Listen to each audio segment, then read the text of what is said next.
Viajando por el Evangelio de Marcos, y nuestro autobús bíblico llega al capítulo 5 de este Evangelio. En este capítulo consideraremos tres aspectos principales. Jesús echa fuera los demonios del hombre que vivía en los sepulcros en Gadara, sana a la mujer que padecía de flujo de sangre y levanta a la hija de Jairo. Llegamos ahora a uno de los capítulos más importantes en el Evangelio según San Marcos. Y estamos seguros que algunos están sonriendo porque decimos esto en cuanto a cada capítulo que estudiamos. Bueno, cada capítulo es el más importante cuando uno lo está estudiando. Pero este capítulo es importante porque el Evangelio de Marcos es un evangelio de acción, ya que son más los milagros relatados en este evangelio que en cualquier otro. Y en este capítulo que vamos a considerar hay 3 milagros sobresalientes que se relatan. Estos milagros solo podrían efectuarse por una mano omnipotente. Por eso mismo creemos que este es un capítulo extraordinario. Permítanos decir, amigo oyente, solamente una palabra en cuanto a los endemoniados. En varias ocasiones en nuestro estudio de Mateo, y cuando empezamos a estudiar el Evangelio de Marcos, dijimos que más adelante hablaríamos acerca de ellos con mayor detalle. Vamos a leer la descripción que Marcos da de este hombre endemoniado.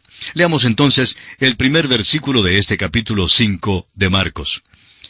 Vinieron al otro lado del mar, a la región de los Gadarenos. Aquí debemos detenernos lo suficiente como para decir algo en cuanto a los Gadarenos. Jesús había enseñado al otro lado del mar y les había dado las parábolas. Él estaba cansado y por eso había cruzado el mar. Los Gadarenos eran los habitantes de la región de Gadara, la tierra que fue dada a la tribu de Gad en el lado oriental del Jordán. Recuerde que Gad escogió el lado del Jordán que no debía haber escogido. Los Gadarenos eran, pues, aquellos que se quedaron en la ribera oriental sin entrar en la tierra prometida, y ahora notamos que están en el negocio de criar cerdos, un animal considerado inmundo por las leyes de Israel. Y es que cuando uno se aleja de Dios, amigo oyente, simplemente sigue alejándose más y más de Él. Leamos ahora la primera parte del versículo 2 de este capítulo 5. Y cuando salió él de la barca, enseguida vino a su encuentro de los sepulcros un hombre. Ahora note usted que es un ser humano. Ponga mucho cuidado. El gadareno endemoniado es un ser humano. Se encuentra en una condición desesperada, pero todavía es un hombre. Eso es lo que vio Jesús, a un hombre. A pesar de su condición, Jesús vio su humanidad. Su conducta sugiere que el hombre era maníaco. Note usted lo que la palabra de Dios dice en cuanto a él. Continuamos leyendo el versículo 2 y vamos a avanzar hasta el versículo 5. Un hombre con un espíritu inmundo, que tenía su morada en los sepulcros, y nadie podía atarle ni aun con cadenas, porque muchas veces había sido atado con grillos y cadenas, mas las cadenas habían sido hechas pedazos por él, y desmenuzados los grillos, y nadie le podía dominar. Y siempre, de día y de noche, andaba dando voces en los montes y en los sepulcros, e hiriéndose con piedras. Este es un caso desesperado de un hombre endemoniado. Tenía su morada, dice aquí. Esto quiere decir que había fijado su residencia entre los sepulcros. Allí era donde vivía, era su barrio. Ahora los sepulcros eran lugares inmundos. Los muertos estaban allí, y a veces los cuerpos descompuestos quedaban al descubierto. Ya este hombre no disfrutaba de la compañía de la sociedad de hombres normales, sino que vivía entre los muertos. Notamos en nuestro estudio de los otros evangelios que había otro hombre, pero éste no les servía de compañero. Y siendo que los muertos no le hacían compañía, estaba solo.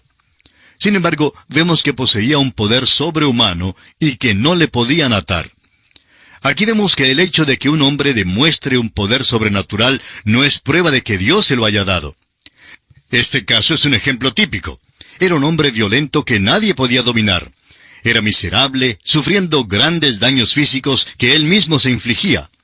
Era una criatura digna de compasión y lástima, y en cuanto al punto de vista humano se refiere, era un caso incurable. No sabía hablar, así que simplemente daba voces. ¡Qué condición más terrible! Y todo debido a los demonios. Leamos ahora los versículos 6 al 8 de Marcos capítulo 5. Cuando vio pues a Jesús de lejos, corrió y se arrodilló ante él. Y clamando a gran voz dijo, ¿qué tienes conmigo, Jesús, Hijo del Dios Altísimo? Te conjuro por Dios que no me atormentes. Porque le decía, sal de este hombre, espíritu inmundo. Fue el hombre quien adoró a Jesús y no el demonio. Le tuvo miedo a Jesús. Creemos que sufría de una especie de esquizofrenia espiritual. A veces era el hombre quien hablaba y a veces era el demonio.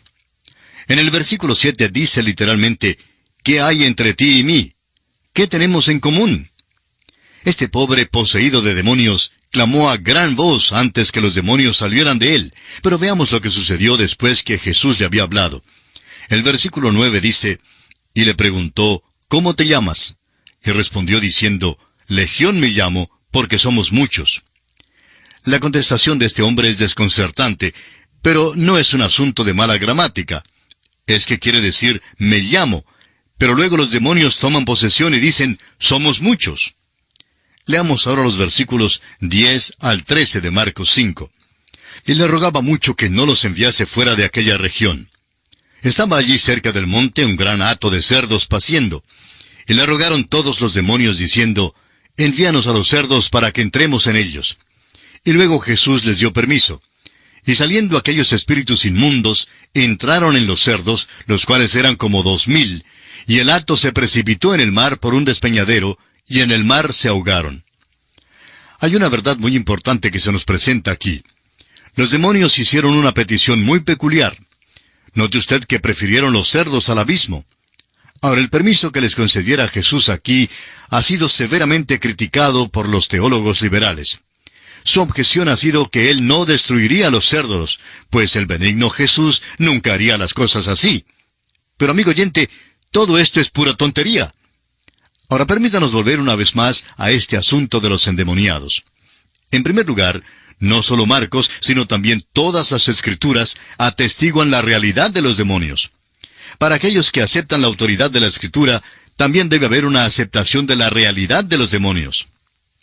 En segundo lugar, fueron manifiestos especialmente durante el ministerio de Jesús, pero sus manifestaciones no estuvieron limitadas únicamente a aquel período.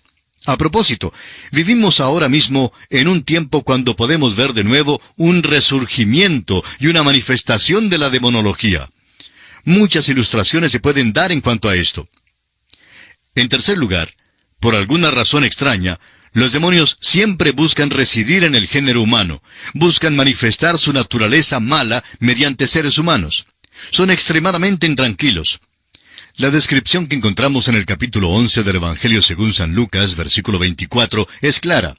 Dice allí, cuando el espíritu inmundo sale del hombre, anda por lugares secos buscando reposo, y no hallándolo dice, volveré a mi casa de donde salí. ¿No es esto característico de toda maldad, aun de los hombres malos? Hay la intranquilidad de buscar la expresión de la naturaleza mala. Los espíritus buenos nunca toman posesión de los hombres. El Espíritu Santo es la única excepción, y Él solo mora en los creyentes, aquellos que lo invitan. Pero tan verdaderamente como el Espíritu Santo mora en los creyentes, así también los demonios pueden tomar posesión de los incrédulos. Los demonios no pueden poseer a los que son salvos. En la primera carta del apóstol Juan, capítulo 4, versículo 4, leemos, «Porque mayor es el que está en vosotros, es decir, el Espíritu Santo, que el que está en el mundo, Satanás». Por tanto, un hijo de Dios nunca puede ser poseído por demonios. Quizá pueda ser atormentado, pero nunca poseído por demonios. En cuarto lugar, en este incidente los demonios prefieren entrar en un hato de cerdos antes que ir al abismo, y es interesante notar esto. En quinto lugar, deben ser llamados demonios y no diablos. Hay solamente un diablo. Algunas traducciones fallan en este aspecto. Son llamados espíritus inmundos por causa de su naturaleza. En sexto lugar, la Escritura no nos da su origen. Cualquier cosa que dijéramos hoy en día sería muy especulativa. En séptimo lugar, parece que los demonios son muchos. En octavo lugar, están bajo el control de Satanás. Ahora dijimos que no especularíamos, pero aquí estamos especulando. Opinamos que cuando Satanás cayó, estos demonios eran los ángeles que le siguieron. Y habiendo dicho esto, no vamos a decir más. En noveno lugar, su propósito es la ruina final del hombre. Ciertamente trabajan según el programa de Satanás. En décimo lugar, hay muchos ejemplos modernos el día de hoy de la posesión de demonios. En el sur del estado de California, en los Estados Unidos, Hay algunos lugares donde se practica la adoración de Satanás. Y hay muchos estudiantes y profesores universitarios que se han involucrado en tales cosas. Ellos dicen que así encuentran una realidad. Y francamente creemos que es hasta verdad que la encuentran. Creemos que Satanás está dispuesto a dar realidad a los que le adoran.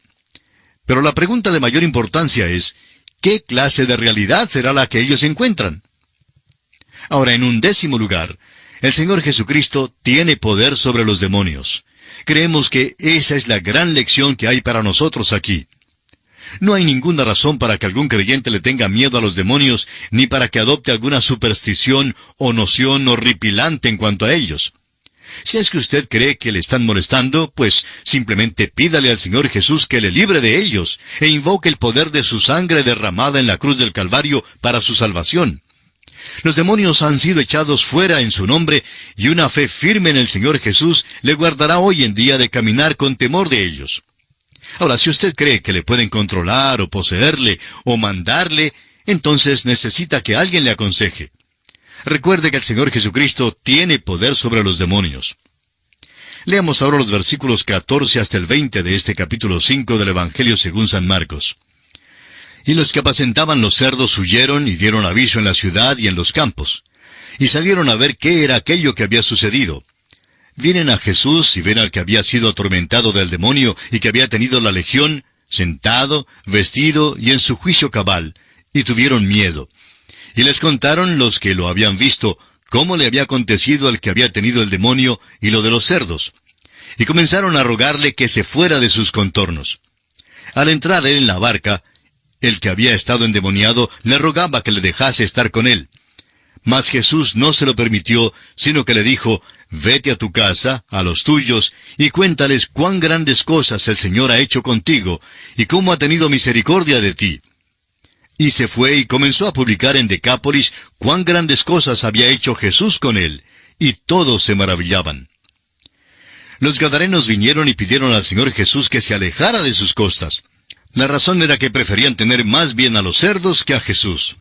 Y este es un asunto que debe escudriñar nuestro corazón en el día de hoy, porque son muchísimas las personas que prefieren más bien tener cosas que puedan ser no tan malas como los cerdos, pero en todo caso prefieren poseer cosas antes que tener a Cristo en sus corazones.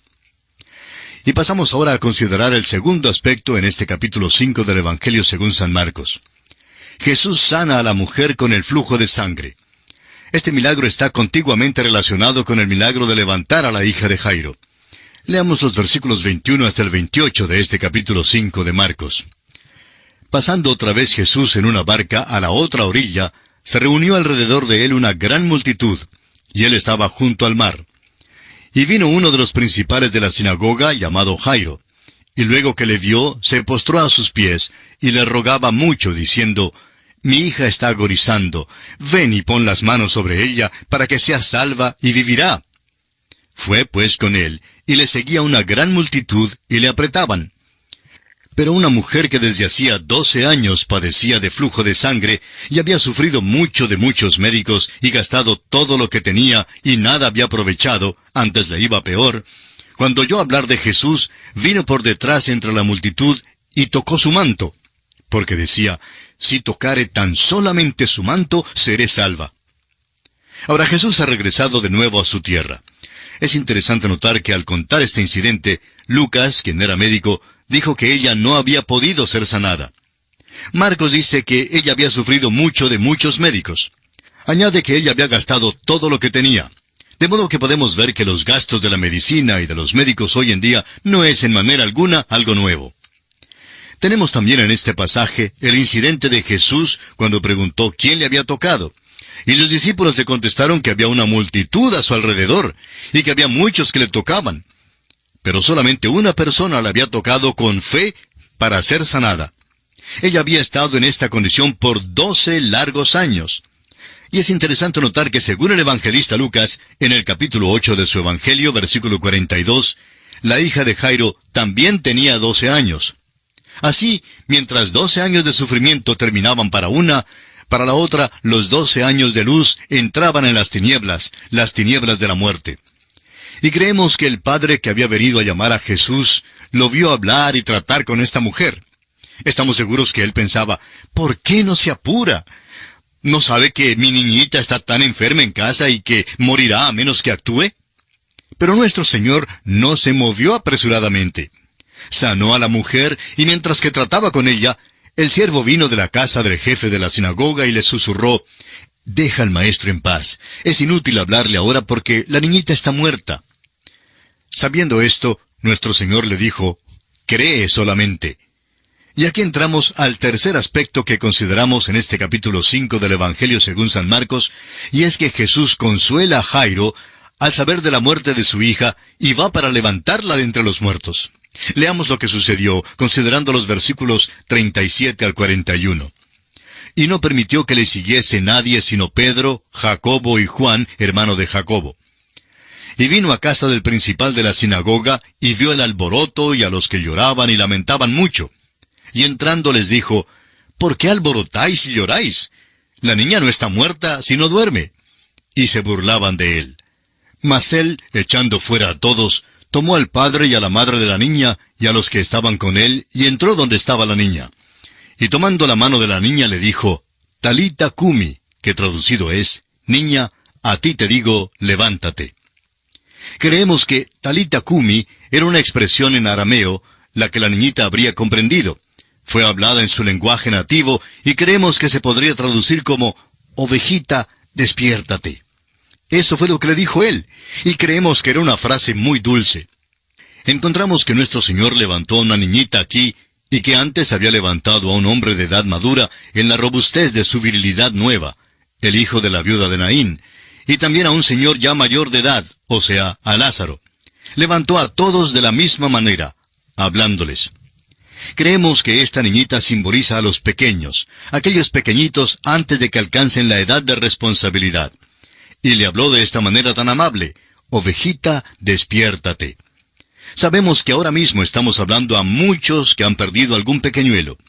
Es maravilloso saber que algún día Él hablará de nuevo y dirá, ovejita. Están hablando a su ovejita, amigo oyente. Y le dirá, despiértate, mi ovejita.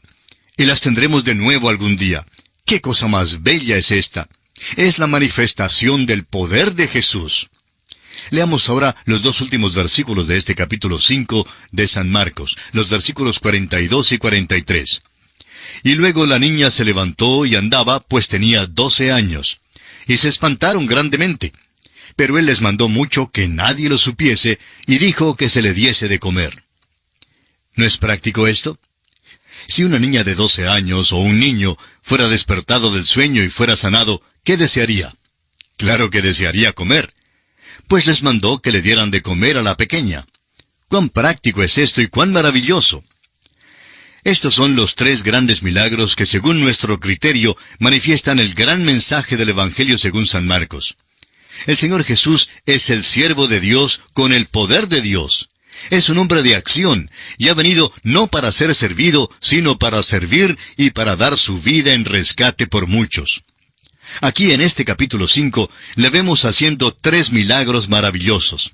Echa fuera a los demonios del hombre de Gadara, sana a la mujer con un flujo de sangre, y levanta a la pequeña de 12 años, la hija de Jairo. Y así concluye nuestro estudio del capítulo 5 del Evangelio según San Marcos.